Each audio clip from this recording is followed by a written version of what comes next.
It hit our boat. Oh my gosh. Two cruise ships off the coast of Mexico crash into each other. Hear people on the Royal Caribbean start like screaming, and then all of a sudden I hear this big loud bang and scraping noise. More from two Utah sisters who were on board. Plus, a child mistakenly gets on a school bus and ends up alone wandering the streets. My daughter walked up to a random home and knocked on the door. What happened to the girl and the response from the school district. Still dealing with the haze, but improvements on the way. Is it in time for Christmas? I'll let you know. And we take you behind the scenes for a look at how the Midway ice castles are made. Live from Fox 13 Studios, this is Fox 13 News at 9. Well, two Utah sisters are sharing video and their first-hand accounts of a Carnival cruise ship crashing into their ship in Mexico. The crash injured 6 people and left one of the ships with major damage. Fox 13's Lauren Steinbrecher is live in studio. She spoke with the sisters today.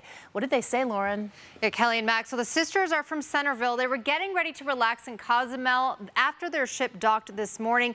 Instead, they described some pretty tense, crazy moments as one ship slammed into the other. What a way to spend the holiday season together as a family. We've just had a great time. Making memories away from snowy Utah. Beautiful Caribbean scenery, warm weather, though not perfect. Had a really stormy cruise. We've kind of outrun some tropical storms, and it's just been really wavy and really rocky. Sisters Maddie and McKenna said it was that way when they docked in Cozumel Friday morning, as McKenna looked out at the turquoise water. Oh, that's really close. She noticed another Carnival ship swinging toward them. Oh, that stresses me out. Moments later, this is what happened. And I hear people on the Royal Caribbean start like screaming and yelling, and then all of a sudden I hear this big loud bang and scraping noise, and at that point our ship started to rock, and I was like, oh no. Oh my gosh, it hit our boat. You can hear McKenna's complete shock as she records the moments after the Carnival Glory hit their ship, the Carnival Legend. Oh my gosh. Holy shiz. Oh my gosh, stop. Oh no, that's what that loud noise. Oh my gosh. It had taken out a whole chunk of their dining room. Oh my gosh, this is bad. Holy shiz. Oh no.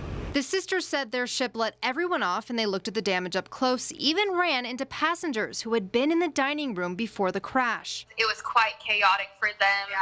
Even they said some of the staff members was kind of running over people to get out. The sisters said their ship only had superficial damage, but what a way to end their cruise. Jeez Louise. A vacation memory they'll certainly never forget. We decided when we get back, we're going to have to make some shirts that say we survived the shipwreck of 2019. Carnival apparently blamed the crash on high winds and currents. Carnival said both ships were still seaworthy and actually planned to continue their itineraries, even the damaged one. The sisters said they saw workers welding on that other ship before leaving port. Live in studio, Lauren Steinbrecher, Fox 13 News, Utah. Well, that puts a damper on your vacation. Yeah, it sure does. You know, stormy seas there, but stormy doesn't really describe what we've experienced for a while. No, things have been fairly calm. It's that high pressure that's been in place providing for these calm conditions, but also allowing for the inversion to strengthen here over the past week. Haze wasn't too bad. Looking from this view, Scott Taylor taking the shot actually from his drone, where visibly you can see the improvements where, yes, there's a little haze out there, but definitely visibility was better. And looking at the air quality situation, improvements just over the past 24 hours. Let's give you specifically where we're at air quality wise, where as we look at the dots, if they're going to be popping up, maybe they won't be, but there you go. We've been seeing a lot of yellows and greens. As we move into the evening hours though, typically, as we're seeing right now, we start seeing that inversion strengthen as cold air begins to take place and develop in the overnight hours, of course, cooling off temperatures. We're seeing that orange right now, unhealthy category, but it looks like we're going to see some improvements over the weekend, not because of any showers, just because we're going to see more of a southwesterly flow allowing temperatures to warm up, which will hopefully begin to mix the air out just a bit. For today, we got up into the 40s in Salt Lake City, upper 30s in Provo, 40s towards southern Utah. We're going to continue to warm and climb. It's the warm before our next storm. When will that hit? And what will it do for Christmas? We'll let you know coming up. Breck, thank you. The Church of Jesus Christ of Latter-day Saints releasing new videos to explain how it uses members' tithes and donations. The video comes after a Washington Post report claiming that a complaint filed with the IRS suggested that the church stockpiled $100 billion in non-taxed funds. The complaint was filed by David A. Nielsen. The Post says that he's a member of the church and worked as a senior portfolio manager at church-owned Ensign Peak Advisors. The videos explain 6 ways the church uses its finances. Ultimately, any decision is made in a spirit of prayer. We seek the will of the Lord, and we don't want to implement anything that would be ours. We try our best to be instruments in the hands of the Lord. That is Gerald Cosset. He explains the LDS Church uses money to, what they say, share the gospel with the world, building and upkeep of their buildings, caring for the poor and needy, church temples and family history programs, education and general administration of the church, although the allegations in the Post story say none of the money in the Ensign Peak Fund went towards any of those purposes. Tonight, we have an update on the smell affecting parts of Utah County. The Utah Department of Environmental Quality has once again asked U.S. Steel to shut down cleanup efforts at the former Geneva Steel site. The DEQ says they've continued to get an overwhelming amount of complaints of the smell causing people to get headaches and even become nauseous. People in the area say it seems to be connected to times when crews are working. If you're having some really bad health problems, you need to get in and see a physician. We need to go back to the drawing board and come up with something that's going to address this. The site has reopened in the past because they had plans to limit the smell, but the DEQ hopes they can come up with a new plan to fix the odor for good before reopening. Thank you so much for having my baby. What you're seeing here is the reaction when the mother of a 6-year-old girl finally met the woman who helped her daughter get home from school safe. Little Rebecca says she got on the school bus at Woodrow Wilson Elementary School and was dropped off in a neighborhood she'd never seen before. Imagine how scared that little girl was. Yeah. Fox 13's Adam Herbetz shows us how it happened. She might look happy now, but earlier today, 6-year-old Rebecca was scared. I was going the wrong way, and then I was going, and I got the wrong bus. She said, I look around and she goes, this is not my house. Rebecca wasn't supposed to take the bus at all, but she ended up here alone and confused, so she knocked on someone's door for help. My heart was so sad because I was not doing a great job. I say, how can I help you? She say, I lost my home. Luckily, she found someone with kids of her own who understood exactly what happened. She called the police, and the police found Mom, who was mortified. I don't want to get a call like this again and say, you know what, this time we didn't find her. She was worried and she was llorando. She said, oh my gosh, I'm scared because, and I was in the bus. Thank you so much for having my baby. Fox 13 was able to introduce the mom to the woman who helped her daughter. Muchas gracias, don't cry. Both of them say they feel lucky God led little Rebecca to knock somewhere safe. She could have picked the wrong door to knock on, and they could have just snatched her in the home. That would help a lot. I mean, if someone said, hey, Rebecca, you're in the wrong line. I said, I don't want to go to the bus again. You know what I mean? Reporting in South Salt Lake, Adam Herbetz, Fox 13 News, Utah.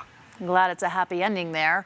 Granite School District did send a statement to Fox 13 tonight stating student safety is always its primary concern, but transportation to after-school activities is up to the parents, not the district.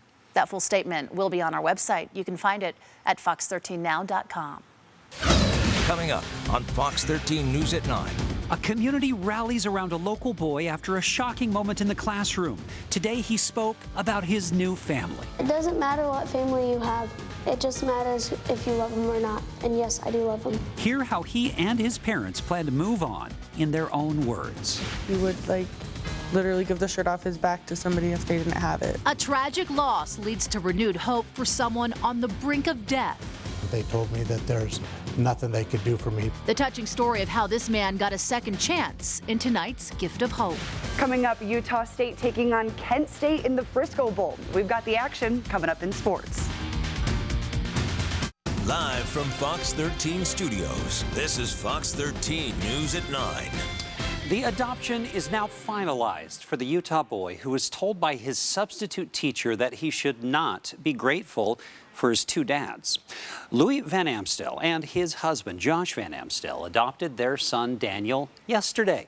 You may remember his story. 3 students defended Daniel, told the principal about what the sub was saying in their class. Now, the principal took that sub out of class immediately, and then the family's Cedar Hills neighborhood decorated their home with encouraging notes on hearts.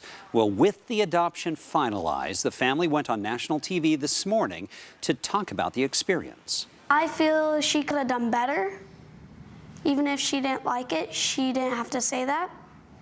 But I'm glad she got her lesson taught. It's called karma.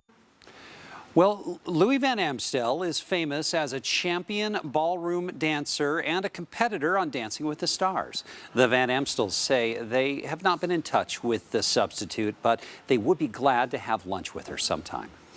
A new report showing several positives for Utah's job growth and opportunity. The November employment report released today showing that last month the state of Utah saw its lowest unemployment rate since 2007 at just 2.4%.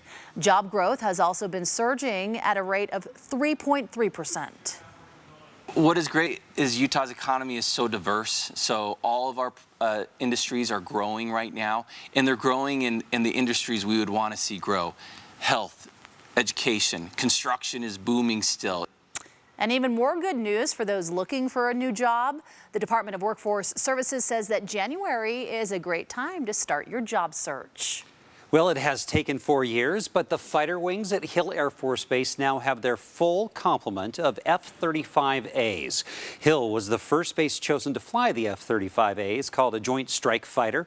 They received their first planes in 2015, and they now have 78, which is the full complement originally planned.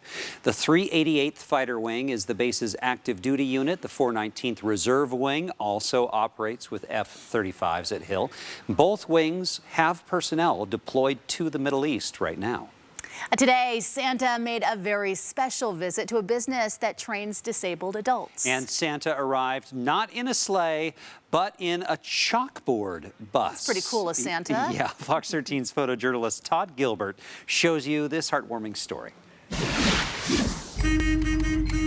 When we drive in, they're not missing a beat. They're tuned in. The guys just love when he shows up.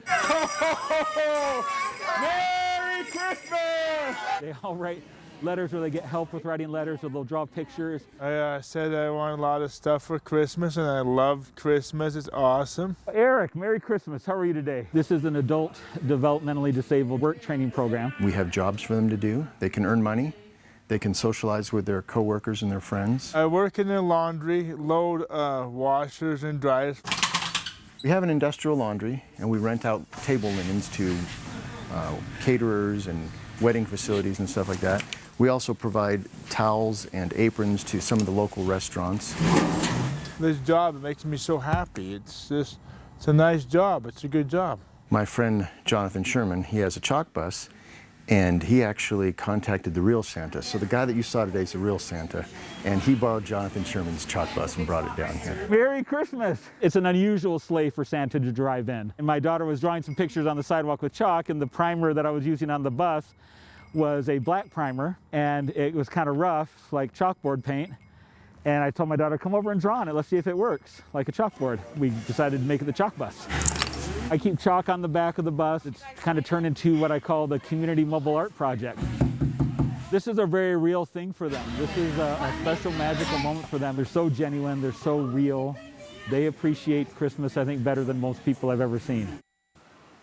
Well, Central Utah Enterprises says they are always accepting volunteers if you would like to learn more. We do have a link at fox13now.com. I tell you, we get some of the sweetest, most giving spirit stories this time of year. It's good to see. I did not know that Santa owned a Volkswagen bus. A chalk bus. A chalk bus. Yes. It's full of surprises. Yeah. That's a whole new phrase. I was not aware of the existence of chalk buses. And now it's a really cool thing to know about. They're going to take off. I tell you, a lot of people are not only tracking Santa over the next 5 days, but tracking that Christmas storm. And we've been tracking it. And of course, last night I said, hey, it might be more of a Christmas Eve storm.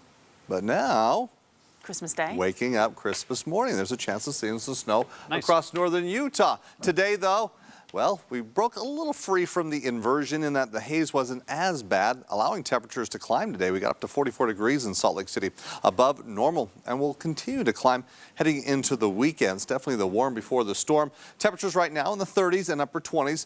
From Salt Lake City to Provo, winds calm. It was a nice night to be downtown to enjoy the lights. And for the next couple of evenings, I think that'll be the case. Even though it'll be mostly cloudy skies, but temperatures shouldn't be too cold and wind should be fairly light. And then it begins to change as we look towards next week. Now, air quality forecast, we told you that we'd see some improvements in the weekend. We'll see that. Tomorrow, we're in more of a moderate, close to unhealthy category. Pushing through Sunday, though, getting close to green. It looks to be good, though, Monday, Tuesday, Wednesday. And thereafter, we're going to start moving into a storm cycle as we look towards Christmas. Now, specifically in your headlines, though, we'll still find some haze across the Wasatch Front for your Saturday. In addition, we'll have some clouds around, so it's just going to be a gray day. Improvement Sunday, specifically focusing on the air quality. Now, there is still a chance for a Christmas storm. Let's just say we've increased the chances here over the past 24 hours. What's coming in right now, high-level moisture, producing some high-level clouds across northern, central, into southern Utah. From radar, you're not seeing any showers, nor will we. We're going to keep it dry for the weekend. Looking ahead, though, and upstream, we've got this storm system stalled out, stationary front. It's going to take its time, but it will get moving. It's trying to work its way around this high pressure, which has been fairly strong here over the past few days. But it will break it down and allow the storm to move through. Let's talk about the timing of it, because I do classify it as a Christmas storm. But it will actually produce some showers both on Christmas Eve and on Christmas Day. High pressure, though, in place right now and remains in place throughout the weekend. As that storm pushes closer, it is going to split. A lot of the energy pushing southward and some even south of the state. But enough moisture tracks through as we look towards late Monday into Tuesday. Let's time it out where we've got the clock Sunday. Winds begin to kick in a bit. It gets breezy on Monday. Showers begin to take shape there Monday night. Starting off in the Dixie area, and it's rain. And then moving through Christmas Eve, we start to see some snow. Northern, western, and then pushing towards eastern Utah. So traveling on Christmas Eve, both across the north and eastern portions of the state, you could potentially run into some wet roads, slushy conditions. Now, it's not a lot of snow, but it doesn't take much to, of course, see those slick roads out there. Now, Wednesday morning, early, starting things off with Christmas, we start to see some snow waking up 6 a.m., 7 a.m. across the Wasatch Front down through southwestern Utah as well. And we'll see that possibility of snow going throughout the day into the afternoon, tapering off by Wednesday night. And then Thursday we get a break. So on Christmas Day, on and off again snow, and it does start in the morning. So that also will have an impact for your travels throughout Christmas Day. Again, it's not a lot of snow. Right now, models are showing an inch or so for the valleys, mountains between the range of 4 to 8 inches. So again, not a big snow producer, but it could provide for some slushy conditions, especially throughout the canyons. Now tonight, it's 20s for most spots, some areas in the single digits like in Logan. It's partly sunny tomorrow, still have some haze, a little bit warmer, as we'll see low 50s in St. George, as we'll keep it in the 50s and some clouds. And then rain showers Monday, on and off again Tuesday, Wednesday into Thursday. Northern Utah, it looks like we're going to see things warming up and then cooling off with that snow hitting Tuesday into Wednesday, break Thursday, and some more light snow expected on Friday. We'll be back in the 30s, so there you go. You get snow both on Christmas Eve and on Christmas Day. Thank you so much, Breck. Well, when we come back, there's a thief on the prowl in Davis County looking for Christmas presents at your doorstep this holiday season. That story and more coming up. You know Scott McCain's after him in this week's Wanted with Scott McCain. You're watching Fox 13 News. Let's connect. Unified Police are looking for someone who knows what happened to a stolen car in Mill Creek. And a porch pirate in Davis County is putting a twist on the usual crime, and police need your help to stop them. It's time for this week's Wanted with Scott McCain. Hey there, and happy holiday, Fox 13 News tipsters, and it's time for everyone's favorite game, the latest edition of Where's Waldo? Yeah, the guy on the right kind of looks like Waldo, right? Well, Unified Police, detectives there want to know this guy's real name.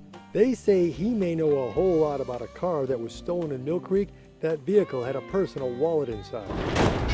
Next up this week, one of the most creative porch pirates we've seen yet. This dude looks like a delivery man. However, the box he brings up to the house, well, it's empty. And the box he takes away back to his car is full. Woods Cross Police investigating this one. And all police in Brigham City want for Christmas is the name of this young lady. Yeah, you guessed it. She's on the naughty list because she's a suspect in a vehicle burglary. And last but certainly not least, the pictures here may be a bit blurry, but what this guy in Tooele is up to is crystal clear. Yeah, he was caught on camera burglarizing a car. Maybe someone out there will recognize his cool hat or coat, or potentially see him out Christmas shopping with a whole lot of quarters. If you know any of these suspects, well, you know what to do. Contact police. In Salt Lake City, Scott McCain, Fox 13 News, Utah. Coming up after the break. A Salt Lake City woman is charged after she attempts to buy a biological weapon online. More from investigators. Plus, after multiple scandals, the state of Utah is considering taking over UTA. How it could change things for taxpayers. Live from Fox 13 Studios, this is Fox 13 News at 9. Protesters say they are caroling for a cause. Equal rights activists took to the Salt Lake City Temple to spread their message in song. Take a listen. Equality for Christmas and a Happy New Year. The group says they are protesting the LDS Church's opposition to the Equal Rights Amendment. They modified classic Christmas songs to express their message and held signs and projected an ERA Yes message on church buildings. They say temple security threatened to call police, so they then left. We'll keep protesting, we'll keep marching, we'll keep showing up until we get our rights into the Constitution. Utah is one of only a handful of states that has not ratified the Equal Rights Amendment. We are learning more information about the case of a Salt Lake City woman who tried to buy biological weapons online. Yeah, according to court documents, 50-year-old Janie Lynn Ridd purchased a so-called weapon of mass destruction that hasn't yet been identified. Ridd is also accused of lying to investigators about buying the biological agent. We still don't know exactly what she was trying to purchase or what she did purchase, how much of it, but investigators are being credited with stopping the threat before it became a reality. Biological agents are something they're constantly monitoring for, and it was due to the vigilance of these officers and these task forces and these partnerships that allowed them to see the threat. Investigators are remaining tight-lipped about a possible motive. The U.S. Attorney's Office says nothing has been filed at this point, but the investigation is ongoing. Well, it's more than 2 years after the crime, but a man is facing charges for a murder that took place in the parking lot of the Utah Olympic Oval. Carson Odell has admitted to detectives, we're told, that he was involved with the murder of Joshua Bellin. Police say Carson and several others had planned on robbing Bellin. The robbery went poorly and Carson shot Bellin. Carson was already an inmate at the Salt Lake County Jail when he made this confession, we're told. He's now facing homicide and robbery charges. The case remains an open and active investigation. The man accused of killing University of Utah student Mackenzie Lewick will go to trial on charges in a different case. Ayula Ajayi pleaded not guilty to charges stemming from an incident in March of 2018 when he allegedly invited a woman to his home and sexually assaulted her. A 2-day trial has been set for February 25th. A Salt Lake family says they will be spending their Christmas holiday cleaning up their home. There was a massive water main break this morning. The Bermans say a 12-inch water main on 12th South near 3000 East broke overnight. It caused thousands of gallons of water to rush into their garage and basement. Salt Lake City crews were on scene in a matter of minutes and shut down the water line, but the damage was already done. My Ring camera woke me up this morning, and I thought it was a raccoon, which it typically is, and I turned it on and I saw this flood of water coming down my driveway. This has never happened before. I mean, this is a major issue. Well, the water line itself is nearly 70 years old, but Salt Lake City officials say it's really too early to tell whether it was the age of the line that caused this to happen or something else that made it burst. What a mess. Now to a developing story on Utah's Capitol Hill. The Utah Transit Authority could become a division of the state of Utah. The legislature is moving forward with a study that could put it under UDOT's control. The study was tucked into a bill that led to an overhaul of UTA. Yeah, UTA, which does receive taxpayer money, is still under federal oversight after audits found problems with finances and ethics. I think we're making some substantial changes. There clearly will be some challenges if they happen to continue down and pursue that path that are complicated, but those will come out in the study, and I think it's a little more of a wait and see. And that study is expected to be completed in the spring. Some brand new numbers show a surprising trend. More Utahns are enrolling in Obamacare plans, even as the Trump administration has cut off funds for outreach, and they've sued to end the program. So take a look at these numbers from the federal government. They show over 201,000 Utahns get health insurance from the Affordable Care Act market. That is 1 out of every 16 Utahns. So in Utah, that is 3% more signups this year from last, even while the national rate is down 2%. For more context on this, compare Utah to a similar sized state. Oklahoma actually has about 500,000 more people overall, but far fewer Obamacare signups. Up next, construction may not always be a bad thing. We're going to show you the new roundabout in Salt Lake City in tonight's Growing Utah. And a popular attraction is almost complete for all to see. We're going to have an update on the ice castles. We'll show you in Midway, And we're looking at our weather photo of the day from Chris Williams. Salt Lake, beautiful sunrise there, highlighting the awesome mountains there covered in snow, which we're going to be allowing more snow to come on those mountains. Plus, the haze is going to be going away. How does that Christmas storm hold up? We'll let you know after the break.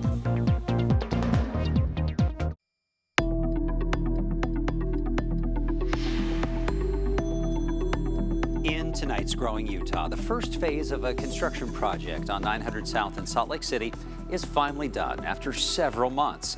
Mayor Jackie Biskupski and other community leaders were on hand. They nailed the sign in place. This morning, they celebrated the new, much-anticipated roundabout at the intersection of 11th East and 9th South this morning. People at the ceremony also installed that sign we saw for the 9-line trail, and they revealed 2 community-created poems stamped in the sidewalk. Projects like these make me so proud, not only because they improve the lives of people in neighborhoods, but because they demonstrate what we can do when we all work together. So this is all part of a $3 million project between 950 East and 13th East. Plans to further connect the east and west sides of the city along this corridor will continue in the spring. Today, thousands of Utah students celebrating a month of fundraising, and it was all inspired by one of the biggest rock bands in the world.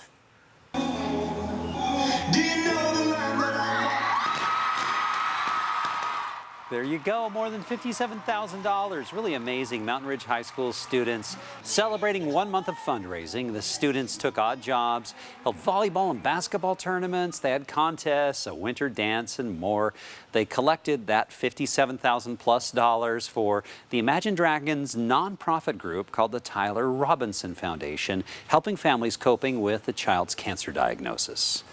They're grassroots. They're out in the community, they're connecting, they're building relationships, and it's all for a great cause. It's just such a great feeling to be able to give back to these kids in such a big way. The Tyler Robinson Foundation provides grants specifically to offset out-of-pocket expenses for families dealing with pediatric cancer. That's awesome. Look what happens when people come together for the common good. The Davis County Sheriff's Office is welcoming their newest and maybe their cutest officer in training. Oh, maybe. wait till you see this guy. Oh, with those ears. Oh. So cute. His name is Loki. He is a bloodhound puppy. He's now joining the force, replacing Officer Nonos, who recently retired. Davis County Search and Rescue say their new employee's sniffer will come in handy. I bet so. Wow, he is cute. I'm Andrea Urban, and coming up in sports, I'll have all the action from the Frisco Bowl. Utah State taking on Kent State in Texas. Plus, the University of Utah signed their highest-ranked recruit in program history. Kyle Whittingham talks about what this means for the Ute football program. This is Fox 13 News. The end of life and new life cross paths in tonight's Gift of Hope. Here's a powerful story of organ donation. Inside this handwritten letter, I can't tell you how much you and your family have bolstered my spirit a story of loss and love. and made me see the possibility for life. A life that Toby Saucedo almost didn't get. About 5 years ago, I was sick and going into liver failure and slowly progressed to the point where I needed a liver transplant. In February 2018, Toby was placed on the organ transplant list. I kind of nosedived to where it looked like I wasn't going to live much longer, really on death's door. Toby was so ill, he began to say goodbye to his friends and think about his family without him there. You know, what's going to become of my kids? This is it. This is the end, last few days here. Making what he thought was his last trip to the hospital. I had a doctor's appointment at 9 in the morning. They told me that there's nothing they could do for me. Toby coming to terms with his end, not knowing what was happening inside another hospital room. I had gotten a call. She told me that he was in the hospital, totally unresponsive, and that we needed to get up there immediately. Laura Springer recalls the moment she learned her father, Jody Elliott Simmons, was never coming back, losing his life in an accident. In recent years, Jody fell upon hard times, a U.S. Army veteran and homeless with a heart of gold. He would literally give the shirt off his back to somebody if they didn't have it. Laura making the decision that although her dad may not have had a lot physically, what he could give now would be priceless. I was able to make a decision on my father's behalf that has touched somebody else's life. Donating Jody's organs right at the same time, Toby left his doctor with those exhausted and expired options, with days to live at best. A miracle match was in the making. Tears of joy. In an instant, Toby's life changed and extended. Back up in the hospital hours after he was told the end is near, going through a successful transplant from Jody to Toby. So when you say yes to organ donation, you're saving lives. You're affecting people for generations. So with a lasting piece of Jody thriving inside him, Toby holds dear his second chance at life. And this letter from Jody's mom, all bonded together because of the gift of hope. Know that my son's death was not his mortal end, and meeting you and your wonderful family help ease the pain of his loss. His contributions has made the world better for 3 families. What a wonderful legacy. Indeed, what a wonderful legacy. If you would like to learn more about organ donation and become a registered donor, go to fox13now.com. You can just see the difference in him. In Toby. Yeah, once he gets that donation, he just looks like a whole new he was given life. Second chance at life, truly, because of Jody and his daughter, Yeah. Laura. Yeah. Well, a frozen wonderland is being built in Midway. This is always so magical. It's an intricate maze of ice and frozen slides even. Yeah, so the Midway ice castles include LED-lit sculptures, frozen thrones, ice-carved tunnels, slides, fountains, and more. To make the ice castles possible, each day thousands of icicles are placed in freezing temperatures and then sprayed with water, which makes the icicles grow up to 20 tons per night. Wow. It's a fascinating, work of, labor and art, and, it's a marvel. I would agree. agree. I went last year for my first time with my family. Mm-hmm. It was incredible. I was impressed. The cruise this year hope to have the castles fully opened the first or second week of January coming up. The video and the pictures are always so beautiful. I haven't gone yet. You have both gone and seen it. Breck, I know you've seen times, it too. It sounds actually. really neat. Yeah, and how big the castles are, of course, depending on how cold the temperatures have been to allow them to build those ice castles. And definitely, as we look throughout December, even in November, we've had cold enough temperatures in the overnight hours, especially up through Heber, to be able to allow those castles to open up on time. And it looks like you're going to see colder temperatures as we look towards next week. But we get a little bit of a warm-up heading into the weekend. Let's look at your current temperatures, at least towards southern Utah. We're in the upper 30s right now. Winds are calm, mostly cloudy skies, also across northern Utah. Temperatures, they'll be cold, but in comparison, we started the week off with temperatures in the overnight lows in the single digits and teens. We've seen that warming trend, especially throughout the overnight hours. And today, throughout the afternoon, temperatures were above normal, getting up into the mid-40s along the Wasatch Front, as we've been seeing some improvements with the haze and the inversion air quality. Even though we're not in the green light conditions or good category, we're seeing that moderate concern level, and that should remain for tomorrow. We'll get back to good, though. It looks like it'll be green on Sunday as we await the arrival of our next storm system. Now, ahead of that storm, a surge of upper-level moisture bringing in some clouds. Those clouds in the overnight hours will help allowing temperature so it doesn't get too cold. As you're seeing, though, across northern Utah, there are some breaks in the clouds. It's going to be a beautiful sunrise for sure come tomorrow. We'll keep the clouds in place throughout most of the weekend as high pressure right now still dominating the weather pattern. The stationary front trying to make its move onshore. It looks like it'll be splitting. And again, we're timing this where both Christmas Eve and Christmas Day, we're going to see a good chance of some showers. Not anything too heavy, but let's line up things looking at travel plans both on Christmas Eve and Christmas Day. So let's first look at Christmas Eve. For northern Utah, you start the day with dry roads. However, throughout the afternoon, we bring snow into the forecast. Now, these snow showers on and off throughout the afternoon into the evening, but overnight, come Christmas morning, we're going to still hold on to the possibility of some snow. Now, across southern Utah for Christmas Eve day, it's going to be wet. So traveling through the central and southern portions of the state and even eastern Utah, it's a concern. Now, for northern Utah, come Christmas Day, starting off with canyon concerns, more snow expected in the afternoon. Central and southern Utah, it's probably a wet morning, but then drying out through the afternoon on Christmas Day. Here's your hour-by-hour forecast, though, for tonight. As I mentioned, hanging on to the clouds, we get down into the upper 20s, so again, avoiding the teens and even low 20s across most of the Wasatch Front. Now, your forecast for tomorrow. Partly sunny skies. I mentioned it'll be a beautiful sunrise because we'll have some clouds around and some haze as well.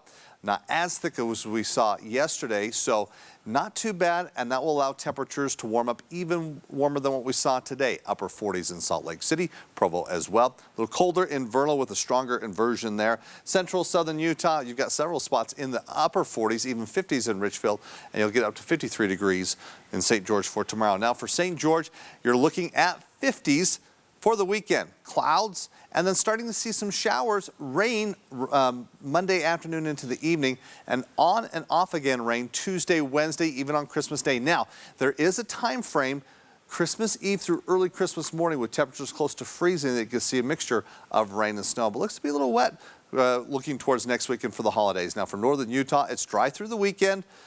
Improvements air quality. Tuesday afternoon, the snow gets going.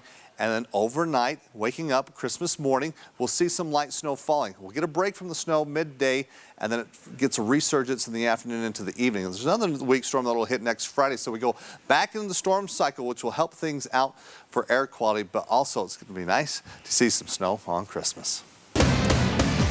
Andrea Urban is in with sports tonight. You know, and Andrea, we have a big week coming up of Utah College football teams. Yes, just so many of them. And tonight we started out with the Frisco Bowl, and it was a back-and-forth, high-scoring battle. Ooh. You guys, let's go bowling.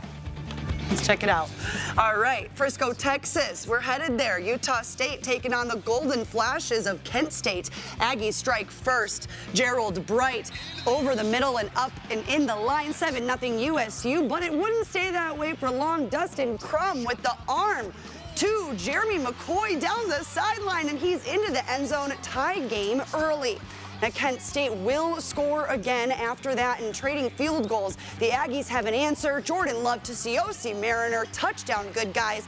Utah State takes the 1-point lead in the third with this 45-yard field goal by Matthew Trickett. But this was a back-and-forth battle, like I said. So the Golden Flashes, they bulldoze in for the score. And Aggies' turn. The handoff to Devin Tompkins. Kid's got wheels. See ya. 57 yards to tie it up at 34. Kent State will score again, but guess what? So do the Aggies. Jordan Love out of the pocket. He finds Siosi Mariner. Wow, touchdown Aggies. But unfortunately, the back and forth ended with the Golden Flashes. Utah State falls in the Frisco Bowl 51-41. As the early signing period came to a close, the University of Utah continued its strong showing by convincing 4-star All-American cornerback Clark Phillips III to flip his commitment from Ohio State to sign with the Utes. Now, Phillips is the highest-rated prospect that Utah has ever signed. The 5'10", 180-pound cornerback from La Habra, California, announced his decision via Instagram Live yesterday. Phillips is the 4th-ranked corner in the nation and 47th ranked prospect at any position. Now, with the loss of Jalen Johnson and Julian Blackman, this commitment is huge for Utah secondary. The 3 corners that took virtually every rep are gone after this game, and so we're starting over at corner. As far as the guys that are going to be on the field. Now, we got some good corners in the program. I don't want to say we don't have any young guys that just haven't had their shot, but to have a guy like Clark Phillips in this signing class solves a lot of the problems. His hips are fluid, competitor. Even when he committed to Ohio State, Sharif never relented, just kept staying in contact, and that's why you do. That's why you recruit that way, because you never know what's going to happen. Things looking good for the Utes, but Utah State, they're coming back to Utah. Yeah, it's okay. They've had a heck of a season, you guys. I mean, 7 wins is considered good. So, right. Andrea, thank you. You're welcome. We'll be right back. It is Friday. It is the week before Christmas. What a good time. Biggest shopping day of the year tomorrow. Should be clear and dry. Should be fine, yeah, for shopping to get out and do it. All right. I got a whole lot to do this weekend. I'll procrastinate. Yeah. Hey, the quick cast is next. Enjoy your weekend. You'll get everything done.